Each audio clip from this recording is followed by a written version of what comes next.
On a dry morning in late August of 2012, every cattleman in Rice County, Kansas, watched the same thing happen to his neighbor that had already happened to him.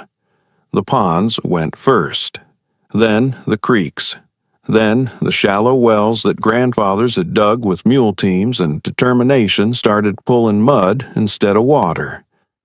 Cattle stood at the edges of dried basins and bawled at nothing. The ground cracked in long, wandering lines that looked like something underground had given up and walked away. It was the worst drought in 80 years, and it arrived the way disasters always do. Not all at once, but incrementally, until one morning you realized it had already been too late for a week. Let me tell you about Nora Lindgren, because she is the reason this story exists. And she is different from nearly every character this channel has told you about. She was 23 years old in the spring of 2009 when she came back to her family's operation in Rice County after 2 years studying range and watershed management at Kansas State University in Manhattan. She was not a rancher's daughter who had gone off to study something useful and come back to take over. She was exactly that, actually, but nobody in Rice County treated her that way. What they saw was a young woman with a college jacket and a green spiral notebook who had opinions about water that didn't match anything her father had been doing for 35 years. What they didn't see, what they refused to see, was that she had spent 2 years reading every study on wetland hydrology and drought resilience in the Central Plains that the university library held, that she had sat in the office of a professor named Dr. Harold Weston for 3 semesters asking questions nobody else in the program thought to ask, and that she had come home with a specific idea that was going to save her family's cattle operation and make a significant number of people feel foolish for having laughed at her. Let me tell you about the Lindgren place because you need to understand what Nora was walking back into. Her father, Emmett Lindgren, was 61 years old and had run 340 acres in the southeastern corner of Rice County for 32 years. His father had run it before him and his grandfather before that. The land had a particular feature that most operations in the county did not, a natural, low-lying depression of about 14 acres in the northwest corner of the property, fed by a seasonal tributary of the Arkansas River drainage system that filled with water every spring and held it through most of June, before slowly retreating in the summer heat. Locals called features like this sloughs. Slow, murky, shallow wetlands that collected water and held it in the soil like a sponge. The Lindgren slough had been there longer than anyone could remember. It was thick with cattails and sedges along the margins, home to red-winged blackbirds and the occasional great blue heron, and it was, in the unanimous opinion of every agricultural professional in Rice County, a waste of 14 acres that could be producing something. Draining it was not a new idea. Emmett's father had considered it. Emmett himself had gotten a quote from a tile drainage contractor in 1994, and again in 2001. Both times he had hesitated, not from any particular ecological conviction, but from the same practical stubbornness that kept him from replacing equipment that still worked. The slough wasn't hurting anything. He could crop the land around it. It was a known quantity, and Emmett Lindgren was a man who respected known quantities. So the slough remained, ringed by its cattails, visited by its herons, and quietly dismissed by every neighbor who drove past on County Road 14 and thought about what he would do with 14 productive acres if they were his. Nora had grown up wading the edges of that slough in rubber boots, catching frogs and watching the water level rise and fall with the seasons. She knew it the way children know the specific geography of their own yards, intimately, without having to think about it. What she brought back from Kansas State was a framework for understanding what she had always known instinctively. She had the language now, and the data, and the research to explain why that slough was not a problem to be solved, but an asset that her family had been sitting on for 3 generations without fully understanding its value. Let me tell you about the science, because it is the reason Nora won, and the reason her cattle drank in August of 2012 when her neighbor's cattle were going without. Dr. Harold Weston had spent 20 years studying prairie wetland hydrology in the central and southern plains, and what he had found, what the data showed consistently across dozens of study sites, was that natural wetland depressions do not simply hold surface water, they recharge it. A healthy, undrained wetland in a semi-arid grassland system acts as a slow-release reservoir for the surrounding soil moisture. The water that collects in a slough in April does not simply evaporate in July. A significant portion of it percolates downward through the soil profile, recharging shallow aquifers and maintaining soil moisture levels in the surrounding land at depths of 4 to 12 feet. In Weston's studies across the Arkansas River watershed, he had documented that pastures within a quarter-mile of an intact wetland maintained measurable soil moisture at depth for an average of 6 to 8 weeks longer into drought conditions than comparable pastures without wetland features. 6 to 8 weeks. In a cattle operation in Kansas, 6 weeks of additional forage and water access in a drought year is not a convenience. It is the difference between selling cattle at a loss in August or holding them through September. There was more. Weston's research also documented that the water table directly adjacent to intact wetlands, within 200 to 400 feet of the margin, remained accessible to shallow-rooted grasses and hand-dug wells at depths that would go dry in comparable areas without wetland recharge. In plain language, if you kept your slough, the ground around your slough stayed wet longer than the ground anywhere else on your property. The slough was not a 14-acre waste. It was a 14-acre water battery that discharged slowly into the surrounding landscape over the course of the driest months of the year. Nora had also found field trial data from a cooperative extension study in western Oklahoma that had tracked 3 adjacent cattle operations over a 12-year period. 2 of the operations had drained their wetland features in the early 1990s. 1 had not. In the 4 drought years within that 12-year window, the operation with the intact wetland had maintained forage production in the surrounding pastures at an average of 34% above the drained operations during peak drought months. In the non-drought years, the difference was negligible, about 6%. The intact wetland cost nothing in good years. In bad years, it was worth everything. She had written all of this down in her green spiral notebook. She had the page numbers, the study dates, the lead researcher names, the specific measurements. She had drawn a rough map of the Lindgren property showing the slough, the surrounding pastures, the estimated recharge radius based on Weston's soil permeability data, and the shallow well her grandfather had dug in 1951 that sat 280 feet from the slough's eastern margin. She had calculated, based on the Oklahoma field trial data and the Rice County historical drought frequency, that in any given 10-year period, the Lindgren slough would produce an estimated additional $18,000 to $24,000 in avoided losses during drought years, compared to the approximately $6,400 in potential crop revenue the 14 acres might generate if drained and put into production. She brought all of this to the kitchen table in April of 2009, 3 weeks after she had come home. Emmett Lindgren listened to his daughter for 45 minutes without saying a word.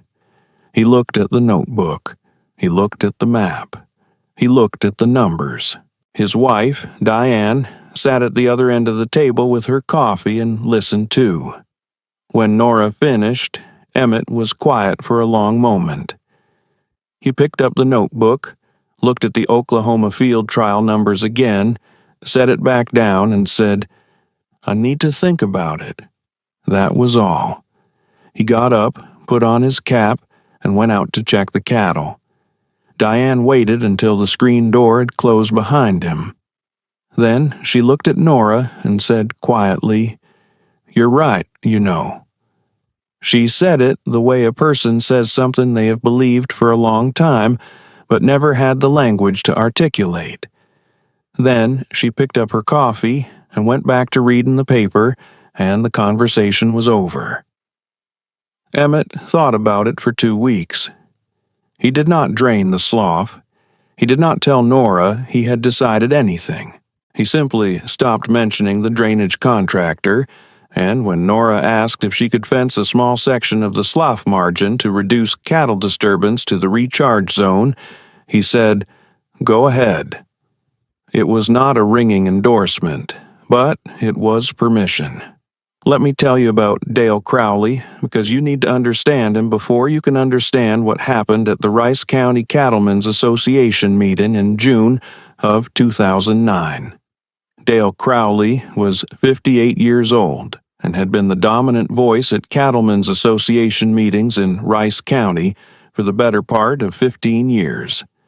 He ran 680 acres north of Sterling, had served 2 terms on the Kansas Livestock Association board, and was the kind of man who held court at the co-op counter the way a magistrate holds court in a small claims room, with the comfortable authority of someone who has never seriously been wrong in front of an audience. He had drained 2 wetland features on his own property in the early 2000s, tiled them properly, put them into hay production, and considered this a straightforward improvement that any sensible operator would have made. He was not a cruel man. He was a certain one. There is a particular kind of certainty that comes from having been right about most things for most of your life in a small community, and Dale Crowley had it in full. The June meeting was held at the Reno County Fairgrounds Extension Building, as it always was, and it was attended by 31 cattlemen from across the county, plus their families, plus a representative from the Kansas State Extension Office named Phil Garrett, who came every year and said useful things about pasture management and said nothing that surprised anyone. Nora was there because Emmett had brought her, the way a man brings a new employee to a professional meeting, not to speak, but to listen and learn the room. She spoke anyway. It happened during the open discussion portion of the meeting, when Garrett had finished his presentation on summer grazing rotation, and someone had asked about drought preparedness. Nora raised her hand. Garrett called on her. She stood up and said in a voice that was steady but not loud that she wanted to talk about wetland retention as a drought resilience strategy, and she had some data from Kansas State and from an Oklahoma extension study that she thought the group might find useful. The room did not go quiet. It went the other kind of quiet, the kind where people are still making small sounds but have stopped paying attention to anything except the person who just said something unexpected. 31 cattlemen and their families looked at a 23-year-old woman with a green notebook standing up at a Rice County Cattlemen's Association meeting to talk about keeping sloughs. Dale Crowley let her finish. He was a man who believed in letting people finish. Then he leaned back in his folding chair, crossed his arms, and smiled the smile of a man who has heard something he does not need to take seriously. "Miss Lindgren," he said. And the way he said Miss Lindgren told you everything about what he thought of the source. I appreciate the enthusiasm. I really do. But the idea that leaving 14 acres of standing water and cattails on your operation is some kind of drought insurance. He paused and let the pause do the work a lesser man would have done with words. That's not range management. That's sentiment. The silence lasted about 2 seconds. Then Dale Crowley started laughing. Not a mean laugh. It was genuinely amused. The laugh of a man who found the idea charming in the way that a child's earnest explanation of something is charming. Several other men in the room laughed with him, the way people laugh when someone they respect has established that something is funny. Phil Garrett from the extension office did not laugh. He looked at his notes. Let me pause here and ask you something. Have you ever watched someone laugh at an idea that they simply could not afford to be wrong about? Because that is what Dale Crowley's laugh was, though nobody in that room understood it at the time. He had drained his wetlands. He had invested in the tile drainage, in the hay production, in the improved acreage. He had told his neighbors it was the right call. For Dale Crowley, Nora Lindgren's notebook full of hydrology data was not just an unconventional idea. It was an argument that he had made a mistake, and the only way to answer that argument, without examining it, was to laugh at it. Nora sat down. She did not argue. She did not look embarrassed. She wrote something in her notebook, closed it, and looked at the front of the room for the rest of the meeting. On the drive home, Emmett drove and said nothing for 8 miles. Then he said, "You handled yourself fine." Nora looked out the window at the flat, dark fields going past and said, "I know." Another 4 miles of silence. Then Emmett said, "Plant your 100 acres however you think is right. We'll see what the numbers say." He said it the way a man makes a business decision, not warmly but honestly. Nora said, "Thank you." And that was the end of it. Let me tell you about the spring of 2009 and what Nora did with the permission she had been given, because the details matter and they are worth understanding. She did not drain the Slough. She fenced a 40-foot buffer zone along the entire Slough margin using 4-strand barbed wire, excluding cattle from the recharge zone and allowing the sedge and reed grass along the margin to establish without disturbance. This was not a popular decision aesthetically.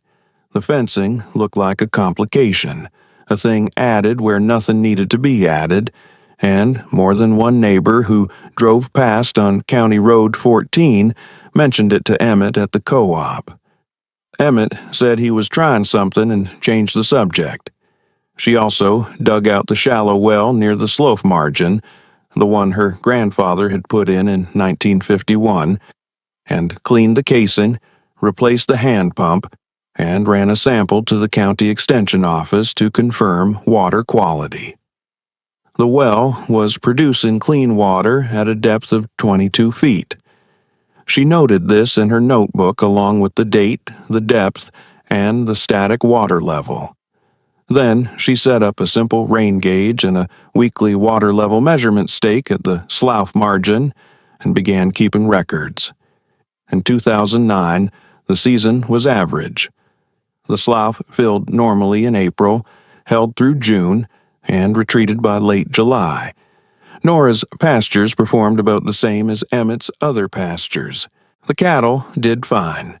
Nothing dramatic happened. Dale Crowley's drained fields produced a decent cutting of hay in July. There was nothing to report and nothing to prove, and nobody was paying attention. In 2010, the season was slightly dry. Rice County recorded about 78% of normal precipitation from April through August.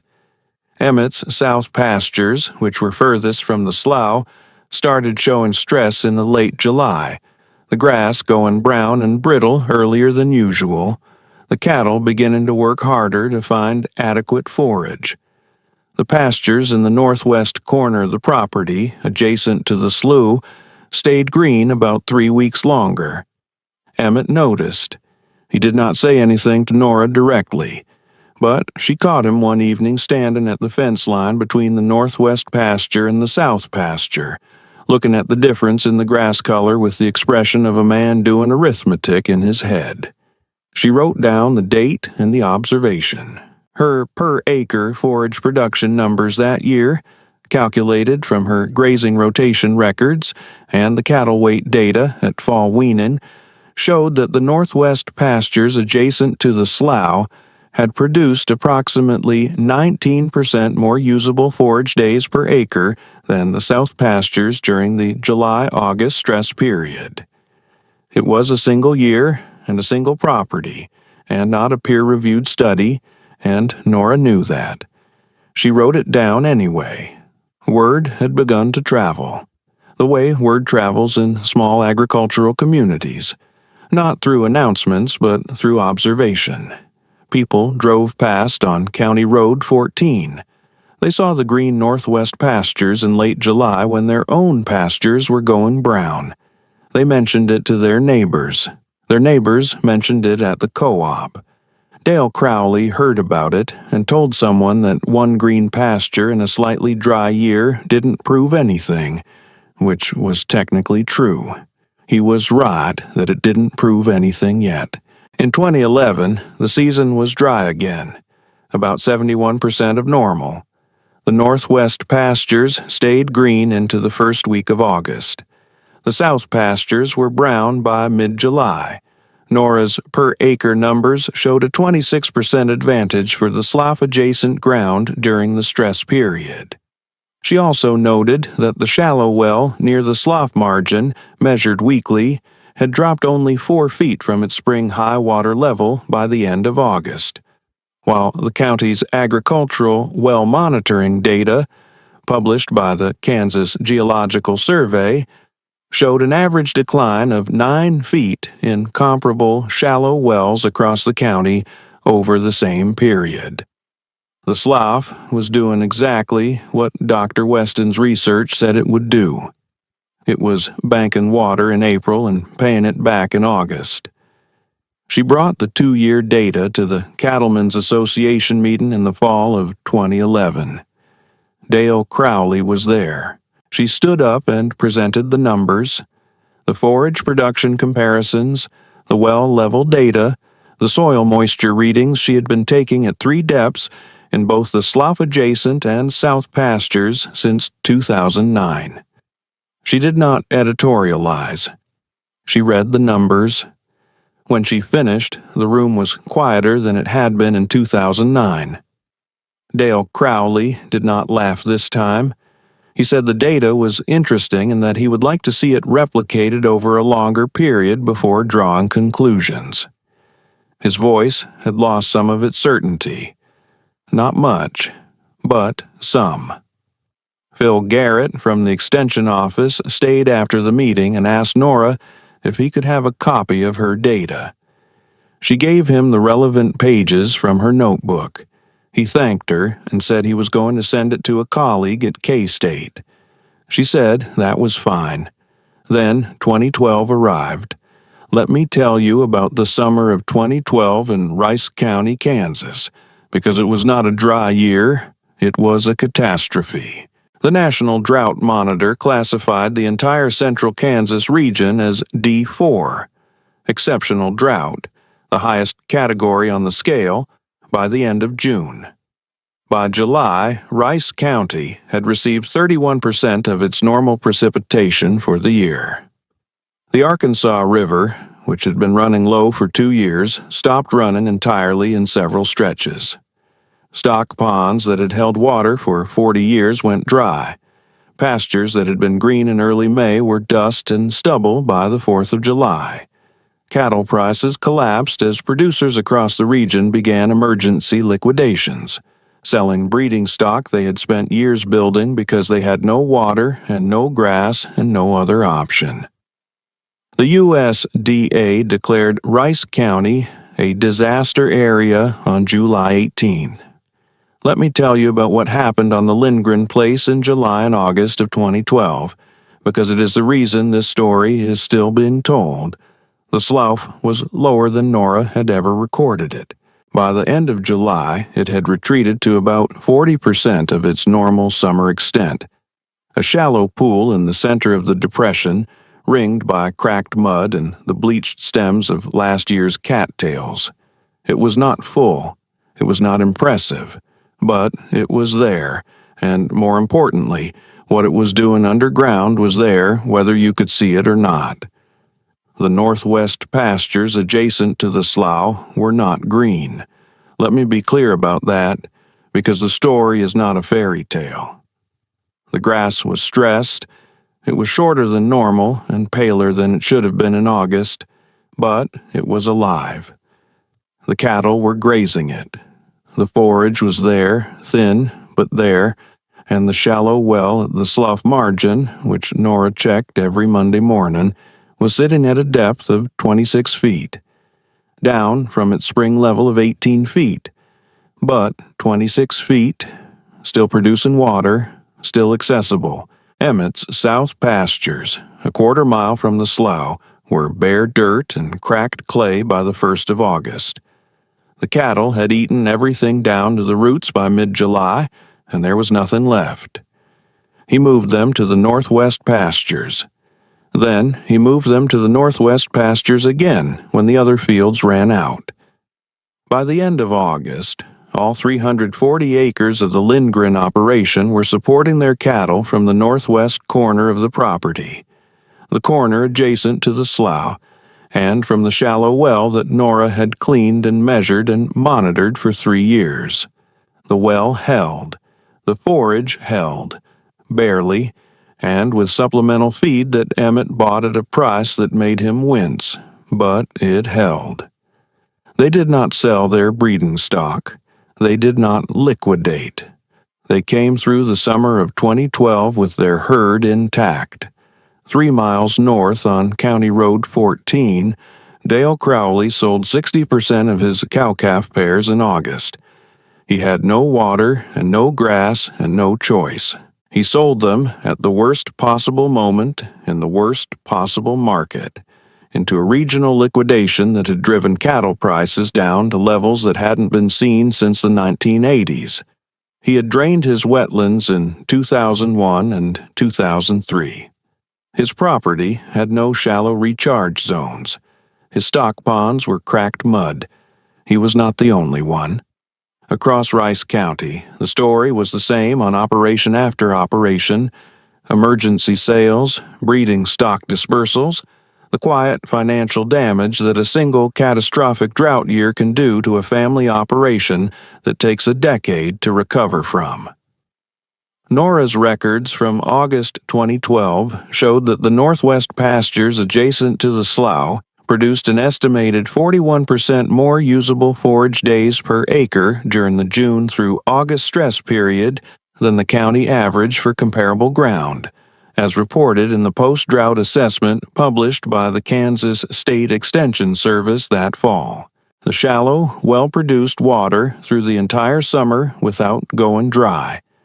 The estimated avoided loss, the value of the breeding stock they did not have to sell, the forage they did not have to buy, the herd rebuilding costs they did not have to incur, was approximately $67,000 compared to what a comparable operation without the wetland feature would have faced.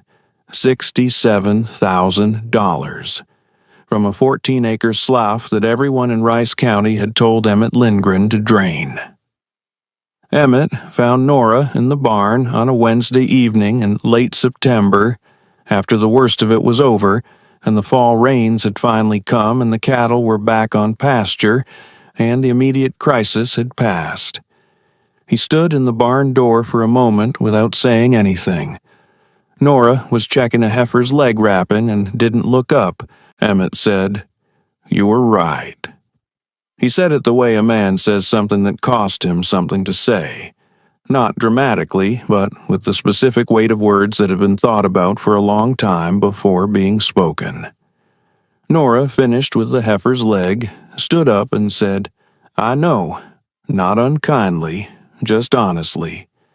Emmett nodded, then he said, "From here on, you decide the rotation. You decide what we plant and what we don't, all of it." He put his cap back on and walked out of the barn. That was the whole conversation. It was enough. Let me tell you about what happened in the fall of 2012 and the winter that followed, because the story does not end in that barn. The Kansas State Extension Service published its post-drought assessment in November of 2012.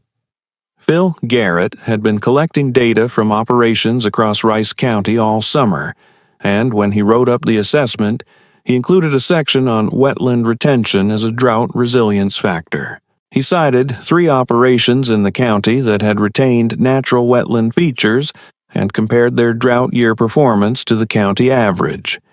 He did not name Nora Lindgren by name in the published report, but he cited her data: 3 years of weekly measurements, forage production records, well level logs, as the most complete and rigorous data set he had encountered from a producer in the county. He sent her a copy of the draft before publication with a handwritten note that said her methodology was sound and her conclusions were supported by the evidence. She kept the note. It is still in the green spiral notebook. Word moved through Rice County the way it always moves, through the co-op counter, through the Cattlemen's Association, through the conversations at the grain elevator and the feed store and the church parking lot after Sunday services. People who had driven past the Lindgren Slough for 3 years and thought about what they would do with 14 productive acres began to reconsider. A few of them called Emmett. Emmett told them to call Nora. Some of them did. Some of them couldn't quite bring themselves to call the 26-year-old woman with the notebook, but they thought about it. Dale Crowley drove out to the Lindgren place on a Saturday morning in December of 2012. He pulled up in his pickup and sat in the driveway for a moment before getting out, which Nora noticed from the kitchen window. She went out to meet him. He was wearing his good canvas coat and his good hat, which meant he had thought about this visit before making it. He was not a man who dressed up for casual conversations. He stood by his truck and said, "I heard your well held all summer." Nora said, "It did." He looked out toward the northwest corner of the property, where the slope sat under its December frost, the cattails brown and stiff in the cold air. He said, "I've got a feature on my North 40 that I was going to tile in the spring. Low spot, holds water April through June, about 8 acres. He paused. "I want to know what you think I should do with it." Nora looked at him for a moment. Then she said, "What did you call it when I talked about this at the June meeting in 2009? Dale Crowley's jaw tightened slightly. He said, "I believe I called it sentiment." Nora said, "That's right. You called it sentiment." She let that sit for a moment. Not cruelly, she was not a cruel person, but completely. Then she said, "Don't tile it. Fence a buffer around the margin, 40 feet minimum. Clean out any tile drainage that's already affecting the recharge zone. Measure your well level every week starting in April and write it down. Come back and talk to me in the fall of 2013 with your numbers, and I'll tell you what they mean." Dale Crowley nodded slowly. He said, "All right." He put his hand out, and Nora shook it. He got back in his truck and drove back up County Road 14 toward his place. Nora watched him go, then went back inside and wrote the date and the conversation in her notebook. Let me tell you about the years that followed, because they are worth knowing. By 2014, 4 other operations in Rice County had contacted Nora about wetland retention management. By 2016, that number was 11. She had developed a simple assessment protocol, a site visit, a soil permeability estimate, a review of the operation's water sources and drought vulnerability, that she offered to neighboring producers at no charge. She did it because she believed in it and because she understood that her slough was not a competitive advantage she needed to protect. It was a lesson the county needed to learn, and she was the one who had learned it first. In the spring of 2015, Phil Garrett asked her to present her findings at the Kansas State Extension Service's annual Drought Resilience Workshop in Hutchinson. She drove to Hutchinson with her notebook and her 3-year data set and her post-2012 follow-up records, and stood at a podium in front of 87 extension agents, range managers, and agricultural producers from across central Kansas. She was 29 years old. She was wearing a Carhartt jacket and a cap with the Lindgren brand on it. The notebook was on the podium in front of her. She talked for 45 minutes about wetland hydrology, recharge zones, drought resilience, and what a 14-acre slough in Rice County had done in the summer of 2012. When she finished, the room was quiet for a moment. Then it was not quiet at all. Emmett Lindgren had driven to Hutchinson with Diane to hear his daughter speak. He sat in the third row. When the room started applauding, Nora looked out and found her father's face in the audience. Emmett Lindgren stood up. He was not a man who stood up at things. He was a man who sat quietly and watched and thought. But he stood up, and Diane put her hand on his arm, and that was the moment. Not the drought, not the well holding, not the $67,000 in avoided losses. That was the moment Nora understood that she had won something larger than an argument.